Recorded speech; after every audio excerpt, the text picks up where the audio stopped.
So I want to talk today, finish up a bit about fluvial mechanics and decided to switch up a little bit from what I said I was going to do in the syllabus, because I can do that if I want, because I can. So we're going to talk a bit about bedrock erosion, because I think that is, well, I'll get to why. I do, however, just want to give us another bit of summary of the fluvial mechanics stuff that we've covered thus far. So we have talked in particular about initiation of motion.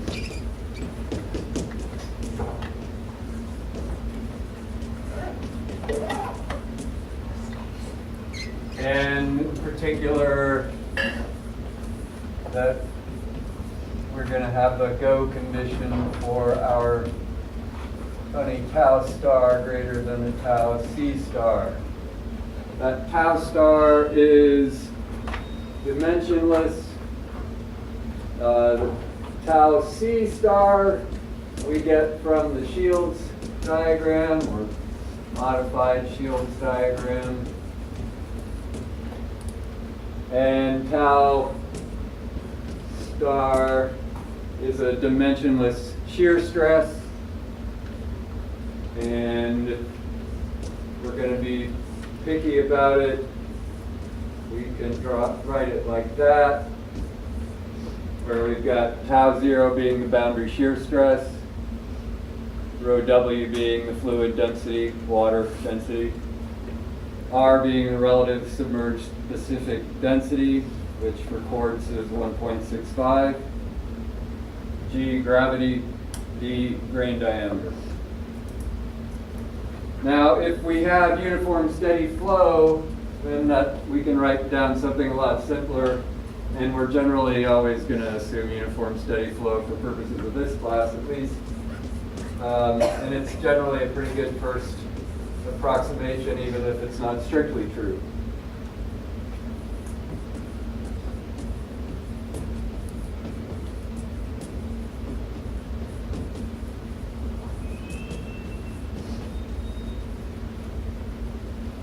So H being the flow depth, S being the stream gradient or the slope, R again relative submerged specific density, and D again grain diameter. So what that means is if we're getting this from a graph, and we can calculate this, then we can say, does it go or not? We also may say things like, well, what is the largest diameter that can move? So we might go ahead and set up the equation like so. Right? This isn't saying that tau C star is determined by these things. Okay? It's saying that if we want to know if the shear stress is big enough to move, or if we want to figure out the conditions at that initiation of motion threshold, then we would use this equation to say solve for the diameter that can move given the depth and the slope and R. Or given the diameter, what's the depth that would cause stuff to flow. So for example, we might have a deposit. So we can see the grains that were there, but we don't have the water anymore. And we might want to know what flow led to that motion, or led to the motion of the particles to get there, right? Because if they're deposited there, yes, the flow deposited them there, but it got them there in the first place. Okay.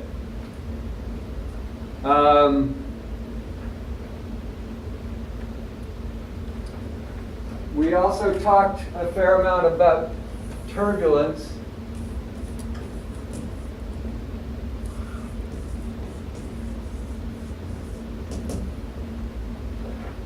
because it comes up, because water flow is almost always turbulent when you see it at the surface.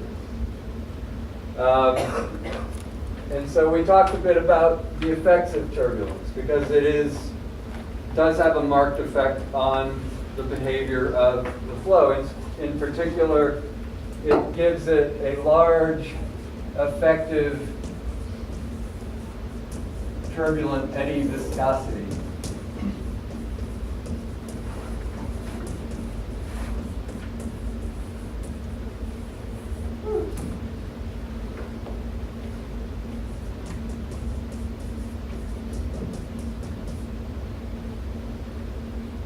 Seriously, not quite my last number. This will get interesting.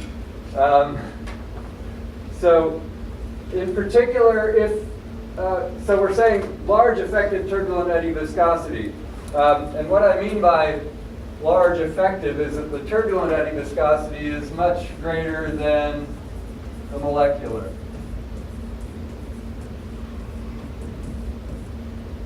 To the point where for turbulent flow, we effectively ignore the molecular viscosity, because the effective viscosity due to turbulence is so much bigger.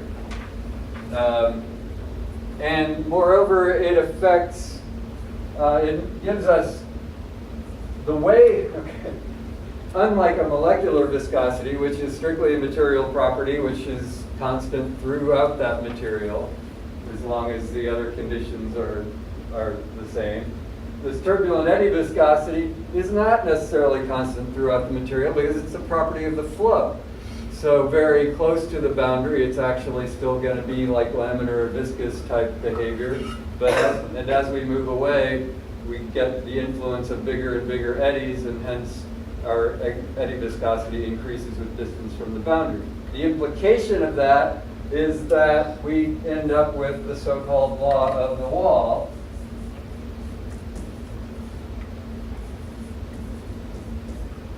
which is a log profile of velocity instead of what we would expect from a linear fluid, which would be a linear velocity profile.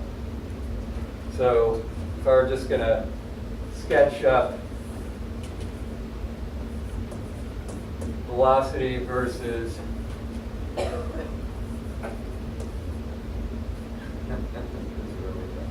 distance from boundary, and by boundary it could be a wall, like a vertical wall, but it could also be, and more likely what we'd be talking about would be the bed of the stream. But if it were, if water flow, if turbulent flow or whatever, if the water were behaving as a linear fluid, then that would tell us that we would have a linear velocity increase with distance from the boundary. But what we see is that it does that. So now this might even be not exaggerated enough in terms of the difference between this sort of linear slope that we would expect if water didn't have turbulence versus the profile of velocity that increase with. In other words, like I said, the effective viscosity due to the turbulence is a lot greater, so it slows down the water a lot more, and furthermore leans it over off of the linear. Now, so that law of the wall is that log profile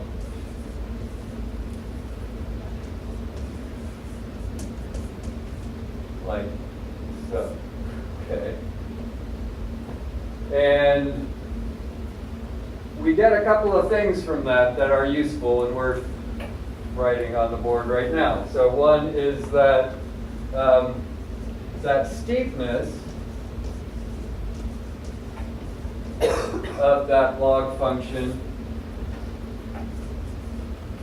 tells us about the shear stress.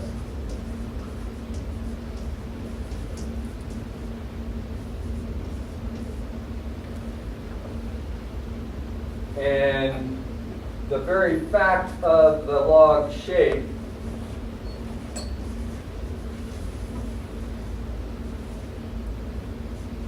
tells us about where we want to measure velocity if we want to know the depth average velocity.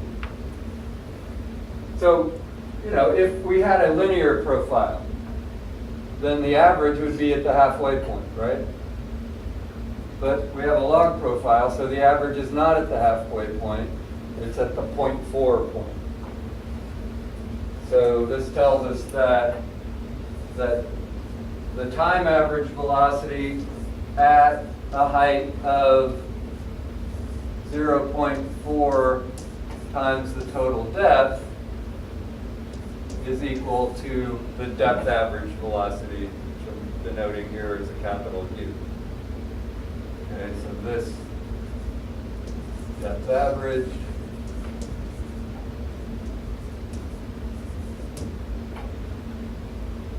and this is not depth average, this is velocity at a point. The bar is indicating that it's time average because turbulent flow is chaotic, so highly variable in time within certain bounds.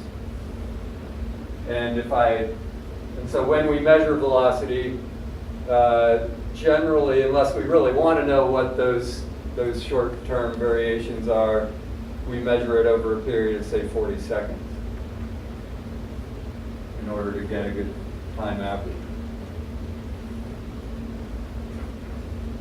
Now, how do we get that shear stress? Well, our law of the wall says that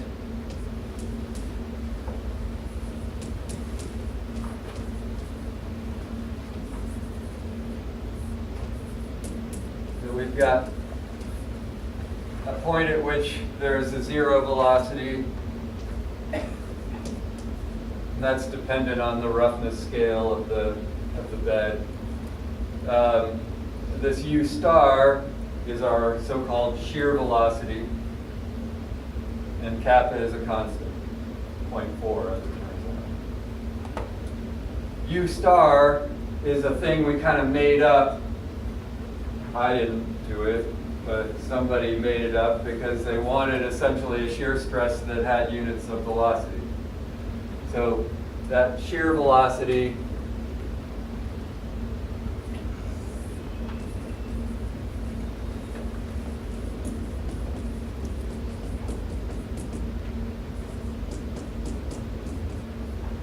is square root of the boundary shear stress over the fluid density. Or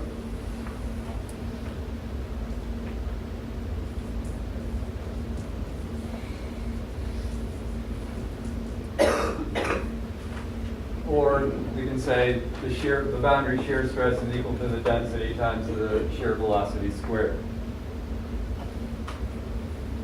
So if we know the shape of this log profile, then we can infer what U star is from that, and from that we can infer the shear stress. Okay. So that's why that's at all useful. And just to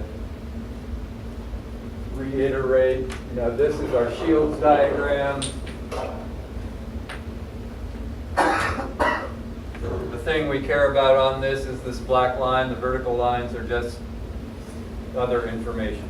But in terms of go versus no go, we know that if our Shields number plots out above the line, then that's probably going to move. If it plots below the line, it's not going to move. Our particle Reynolds number, not necessarily something that I can remember without looking it up, because and we'll find various versions of these, and they might have different versions of particle Reynolds number down there. I did find this. I knew I had one of these somewhere. The book didn't show us any actual data for plots of dimensional, like, pascals, newtons per meter squared shear stress measured threshold shear stress versus grain size. Here's the median grain size on the x-axis. The data of Shields and some later data by Soulsby are all these small gray dots, which show a monotonic increase in the critical shear stress with increasing grain size. There are some other studies that are also plotted on here that some of those points plot above that line. These data included calcareous sediments. And specifically this one, these data up here this came from a paper about how deeply you need to bury a pipeline or how much you get. So this was sandy mud and calcareous mud likely. So and all this stuff was just pure silica sand. So essentially if grain size is the only thing that's in play, you get that monotonic curve. If you've got other stuff like mud, calcareous thing, maybe a little cementation-ish kind of behavior, then you can definitely plot above that one. All right, now, we all good? Because I want to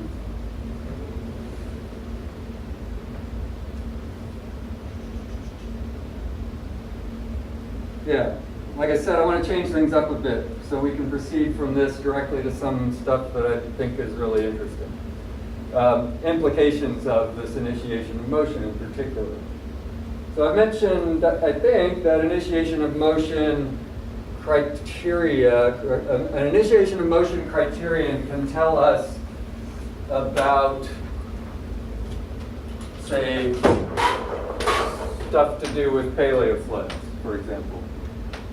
That if I've got some grain size that was deposited by the flood, then I might be able to say something about how deep, what size flood I had to do that.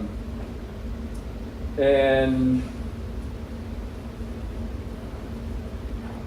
again, what flow can move a size? What size can be moved by a flow?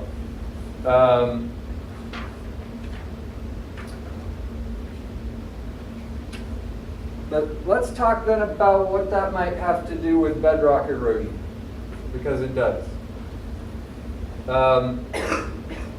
So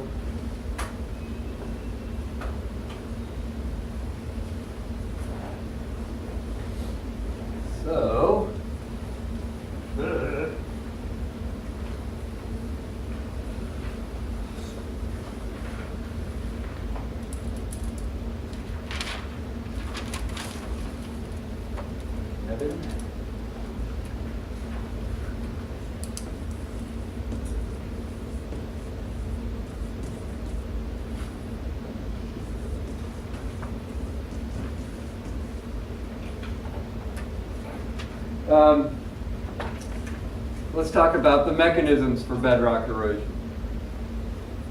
They are kind of similar to the erosion by glaciers. So one, we've got abrasion.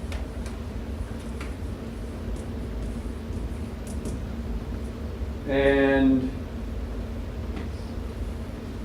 abrasion is when we're just breaking off little bits, maybe even semi-microscopic, but well, probably not microscopic. We're breaking off little bits of rock from collisions of sediment that are driven by the flow. In particular, sand and maybe some bedrock. And so this is going to give us some features like potholes, grooves, flutes that are nice and smooth and polished-ish, maybe even. Anyway, carved by that, that wearing away, sort of, to some extent, perhaps even almost literally sandblasting. The other major mechanism that I want to talk about is plucking. And that's when we're pulling out blocks. And typically that means that we're pulling out joint blocks. So now the thing about plucking then is if we're pulling out a big block, we don't have to do it very often to make up for a lot of little bitty collisions and breaking out little bits. So even though big blocks move more slowly and you need a bigger flow to do it, this process is way more efficient so long as you've got the flow often enough to do it. So with plucking, you're pulling out your joint blocks.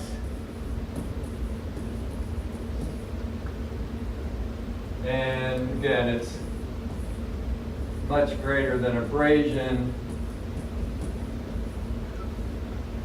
if you have what? The competence to move those joint blocks. If your tau star is greater than your tau critical for the joint blocks.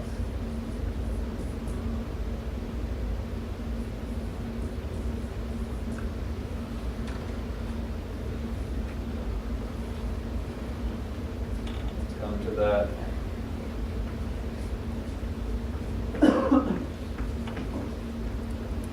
Okay.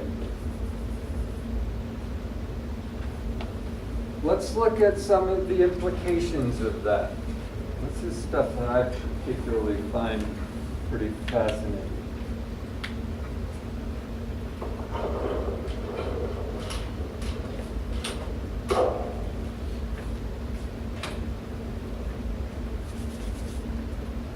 So here we have, I can't remember why I shoved it all the way over to the side like that. Here we have a boulder, or could be a bit of bedrock. Here's a scientist for scale, although he's sort of in the distance. But, well, yeah, there's a pavement for scale. Duh. Okay. Scientist is not for scale. Anyway, this is in the Indus River up in Pakistan. And when I was first, Kellen Whipple was the first one who showed me a picture of this. He and Bob Anderson and Greg Hancock were there doing work on bedrock erosion on the Indus. And he would show, his trick was he would show the upstream side of the boulder and go, wouldn't you think that the side of the boulder that is sort of directly in the path of all these particles that are being hurled by the flow would be the more eroded. And certainly it's way smoothed out. You can see this fine fluting all along there due to that abrasion. And then he would show a picture of the downstream side and say, yeah, but that's not actually how it ends up happening. Because the downstream side is literally a cliff. Because it's carved out by potholes. So what's up with that? This is a diagram from the book. It says, okay, yeah, on the upstream side, you get damage hits from bed load impacts down here. Finer stuff in the flow gives you these flukes up here. But then you get this flow separation, strong curvature of the flow develops, and it's stationary. It's essentially, you've got a stationary tornado. Stable tornado, right? And so since it's just stable there, it just starts flinging particles. And any particles that are entrained in that flow, because you've got that large curvature, they're going to tend to get spun out more than the ones here, right? Where you have that low curvature, the particle trajectory is not going to deviate much from the fluid trajectory. Where you've got that strong curvature, you're flinging those particles out, their trajectory is going to deviate more strongly from the fluid trajectory. Hence, at least according to the author of this book, why you get such stronger abrasion at that downstream end or downstream side. And that is typical of these abrasion type features. You will have potholes that will sort of carve their way up. Yeah? So would this happen with wind as well? I'm sorry, what? Would this happen with wind as well? If you had Yeah. sense of wind erosion happening? Probably, yeah. I don't know enough about wind erosion to say that much. So I'm trying to think if I've ever heard anybody talk about potholes from wind erosion. I'm not sure I have. Yeah, Holden? Two questions. One, so are flutes like ships? Like, Well, flutes, I mean, some of the names for this stuff, by flutes, I'm just kind of talking about these little flute but type. it's not like the big ship out of it. It's like Well, that's sort of a bit of a flute too, isn't it? And I don't know whether that was a big chipped out or what exactly is going on with that. But You getting that mixed up with casts? Like no. and then, did you have another question? Yeah. So are you basically saying like the turbulent flow of the stream going over the water is what's causing the breakup of the Yeah, that the fact that you have flow separation here, you develop a stable, strong eddy, and that combination of the high curvature of that flow and its stability due to the thing that because the thing that's making it be in that particular place is rock, right? Tornadoes, there's their atmospheric conditions which are transient. This tornado is caused by this piece of rock that is only changing very slowly. And so you get potholes like these. I get this is from the Coast Range. These aren't all that impressive. This is Devil's Staircase in the Coast Range. But some pretty nifty potholes. A little odd that they're just sort of sitting out there alone, but I think largely the reason that, well, you can see that blocks are being plucked out of here, though. This is supposed to be just my slide of abrasion features, but partly why the abrasion features aren't so integral to the erosion of that waterfall is that plucking is pretty important here. This one, I think, is on the Big Island of Hawaii. If it's not, there is one like this on the Big Island of Hawaii.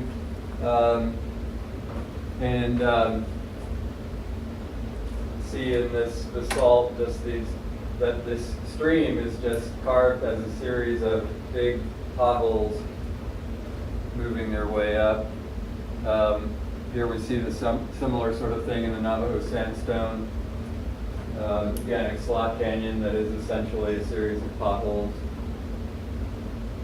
But when we find that plucking is more dominant, we're seeing these rough, blocky features like this in the Oregon Coast Range. This is Tyee sandstone.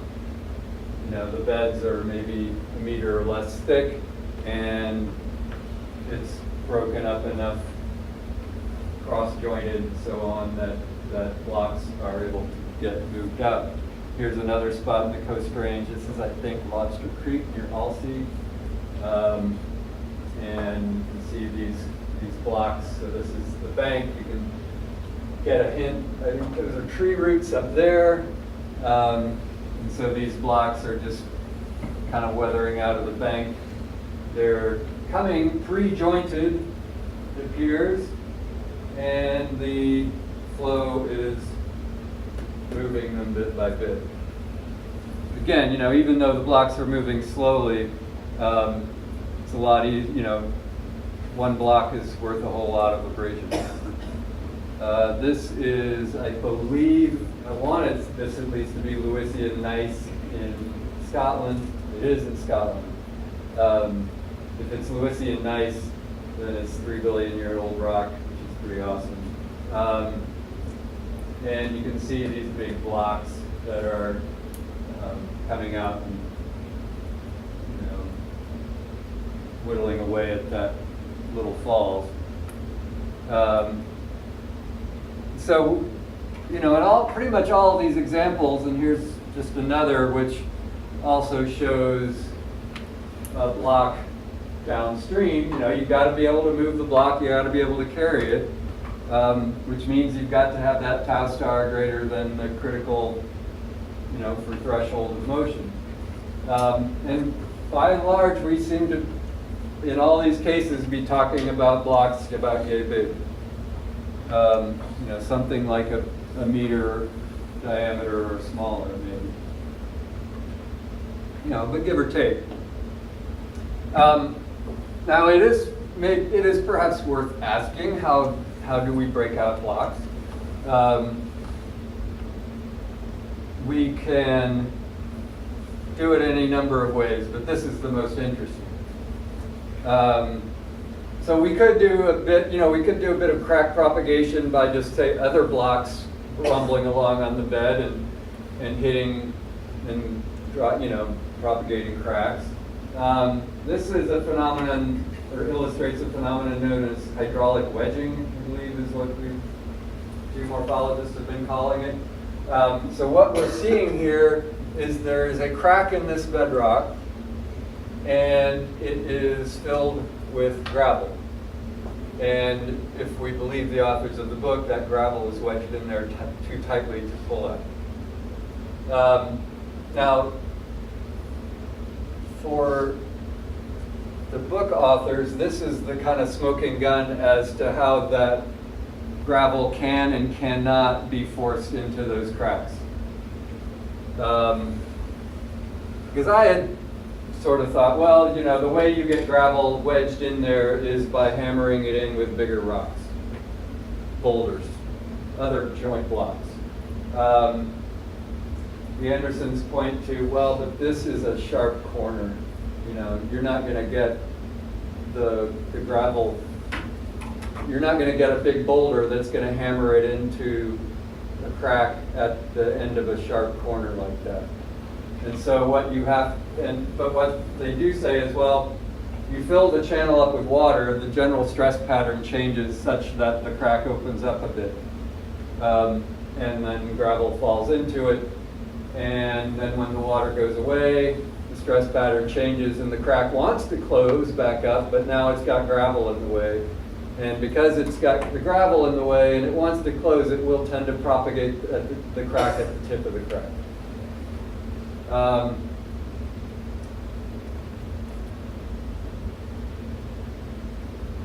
Now,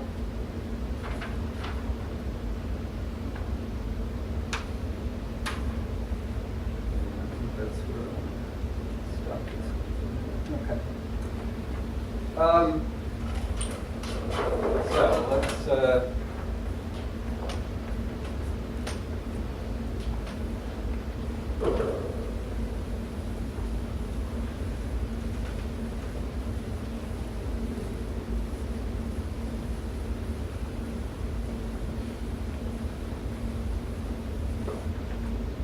So again, how are we breaking the blocks?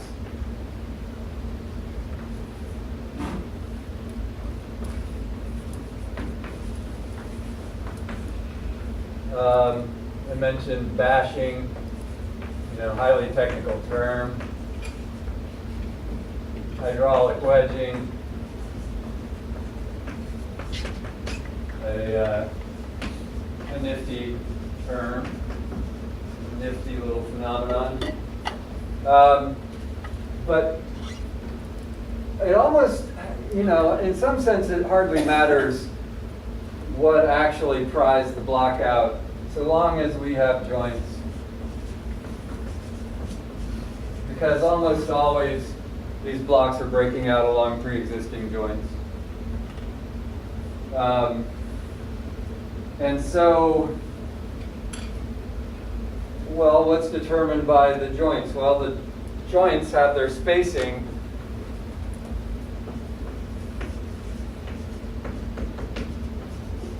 Which is going to determine the block size.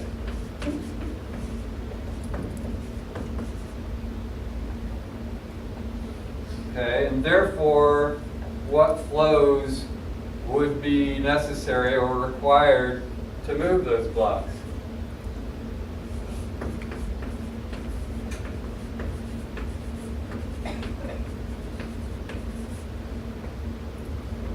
Now, if the blocks are too big, then the flows necessary to move them won't happen ever, or at least often enough. So that joint spacing is really determining what our effective flow is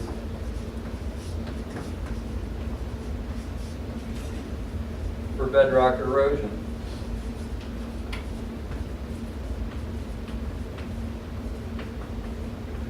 We talked last time about a formative discharge, and I specifically talked about, an alluvial fan type formative discharge.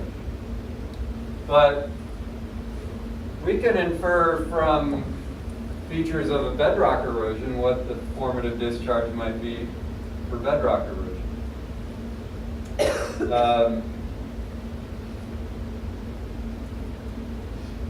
So what am I saying here? I'm saying we've got our joints, we've got our joint spacing. The joint spacing is determining the size of the blocks.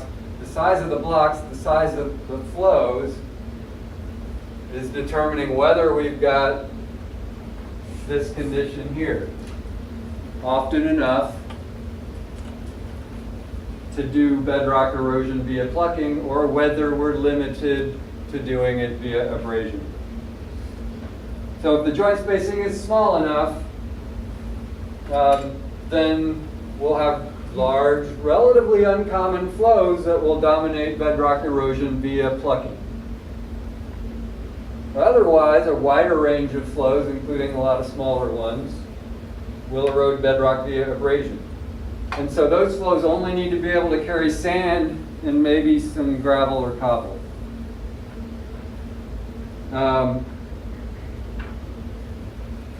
Now let's go back to some slides.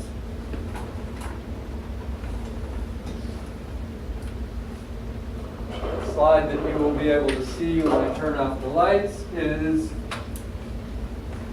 jointed columnar basalt at the precipice in Moses Coulee, Washington. So a place that was eroded out by the Missoula floods.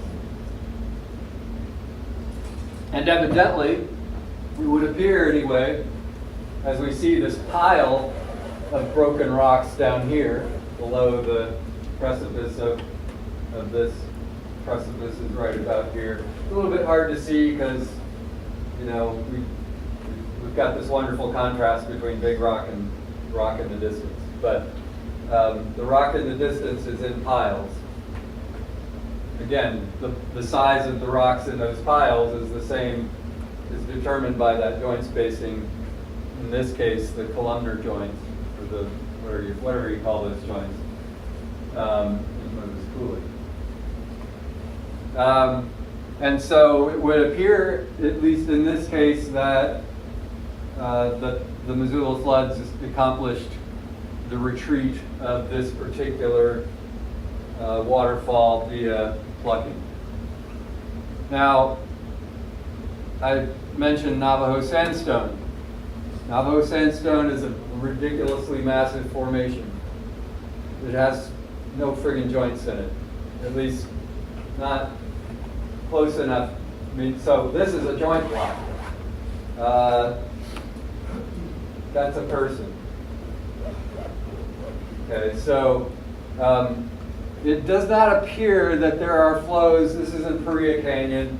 I can't remember at this point whether we crossed the Utah-Arizona border yet, but down in that area. It would appear that, even the big flash floods that come through Paria Canyon are not big enough to move joint blocks that big. And therefore, there's a so-called arch. Now, what it would appear rather that in the Navajo Sandstone, due to that joint spacing being so large as to produce, as that to be, you know, I mean, and that's a relatively small block comparatively in this neighborhood. This is therefore this is the characteristic erosion feature. This is in Buckskin, on the side of Buckskin Gulch, which is tributary to the Paria. So this is up in Utah. And my colleague Christine May there is holding a cobble up against the side of the pothole there. Not that I think that the cobble's eroded up that high. So, but this is kind of interesting, right? I mean, you know, this is like two geology geeks, two geomorphology geeks go hiking together. And, you know, it's like, oh wow, we can climb up into this, and what do we find? I mean, whatever sediment we find in the bottom of that pothole is going to probably tell us something, or would seem to be telling us something about what kinds of particles are doing the abrasion to form these potholes. So the fact that she's holding a cobble, she got it, and you can kind of see there's one right here near her foot. So these cobbles, these rounded, very nicely polished rounded cobbles, we found in the bottom, buried in the sand in the bottom of this pothole. So I would suppose what that means and is that likely these potholes, you know, if I've got a flash flood moving through here, flash flood's at least powerful enough to get those cobbles in there. And once they're there, they get stirred. And as they get stirred, they drill.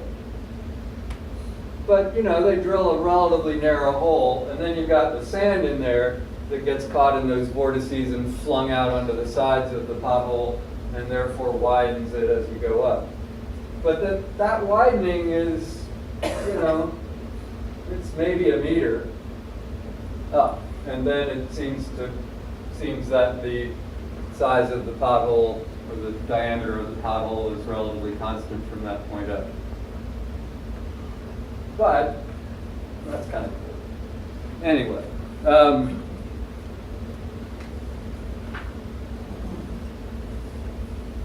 Does the size of the pothole have to do with the fact that it's in such a massive block that there aren't other fractures or joints for it to run into to keep it a pothole instead of just eroding another chunk?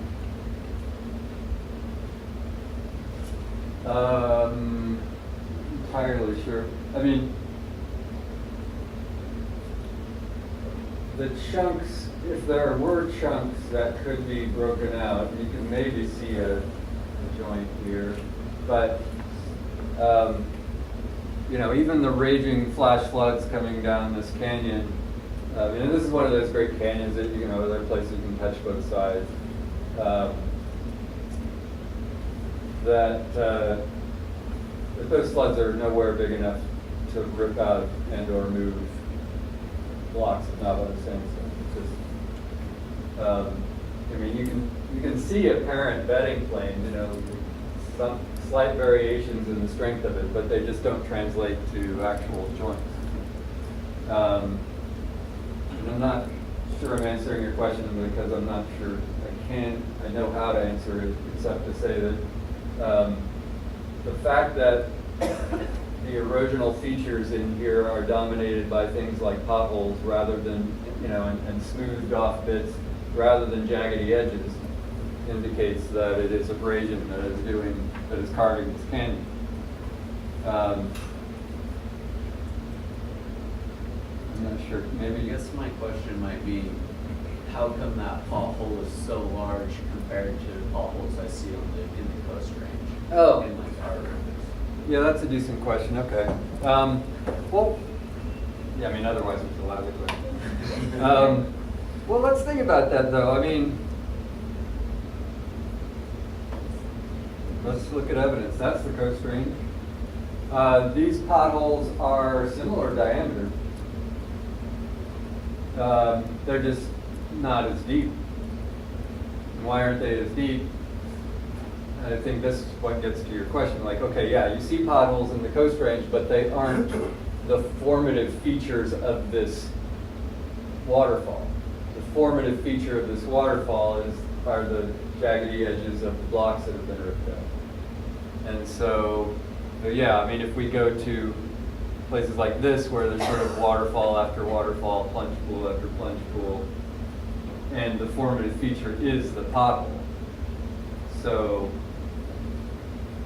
yeah, okay, so two things, right? Then the size of the pothole, its diameter, that I don't know if I know how to exactly explain, but one would kind of figure maybe that the diameter of the pothole would be related to the hydraulics, but perhaps also whatever sediment is in the being carried by the flow and doing the chipping away. Because what this could be telling us even that, you know, that the bits that are doing the erosion are a little bit larger than in the Navajo Sandstone, because you don't need as tight a curvature to fling them against the wall. Smaller particles, you probably need tighter curvature to fling them outward. But I think the question then that I can answer is, like, is the canyon made of potholes? If the canyon's made of potholes, then it's abrasion. Or, you know, is the waterfall, you know, essentially where the last pothole is being drilled, then we're being dominated by abrasion. If, however, you know, I might see potholes, but the edges of my waterfall are these jaggedy block edges where stuff's broken out along bedding planes and joints along bedding planes, then it's pretty clearly plucking that's doing the major erosion here. Did that actually answer your question? Yeah. I mean, it is kind of dramatic, the difference in features between, you know, something like that versus something like that.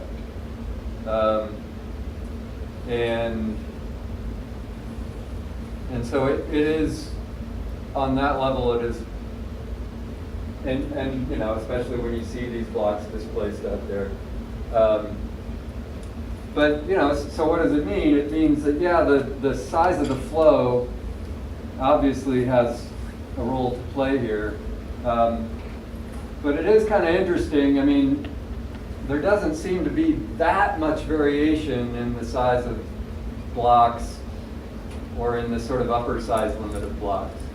I mean, you know, maybe I've only chosen a few examples, maybe, but it is, in any case, whether there is a sort of a 1 meter limit on block size or whether it's way more flexible than that, you know, depends on the kinds of flows you have.